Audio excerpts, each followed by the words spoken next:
ನೀವೆಲ್ಲರೂ ಮಡಿಕೇರಿ ಬಂದೇ ಇರ್ತೀರ ಅಥವಾ ಮಡಿಕೇರಿ ಬರೋ ಪ್ಲ್ಯಾನ್ ಇರುತ್ತೆ ಫ್ರೆಂಡ್ಸ್ ಜೊತೆ ಅಥವಾ ಫ್ಯಾಮಿಲಿ ಜೊತೆ. ಆದರೆ ಮಡಿಕೇರಿಯಲ್ಲಿ ನೀವೊಂದು ರೂಮ್ ಮಾಡಬೇಕಂತ ಆದರೆ ಅದು ತುಂಬ ಕಾಸ್ಟ್ಲಿ ಇರುತ್ತೆ. ಆದರೆ ನಾವಿವತ್ತು ಒಂದು ನಿಮಗೆ ಮಡಿಕೇರಿಯಲ್ಲಿರುವಂತಹ ಹಾಸ್ಟೆಲ್ ಅಂತ ತೋರಿಸಲಿಕ್ಕೆ ಹೋಗ್ತಾ ಇದ್ದೇನೆ.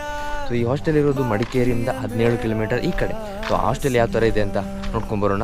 तेरे संग लागे बांधे जो पीपल पे धागे, इस सुरम के धारे बहते हैं नजरे बचा के, बदरंग में सतरंगा है ये इश्क रे, जोगी में और गंगा है ये इश्क रे, बदरंग में सतरंगा है ये इश्क रे.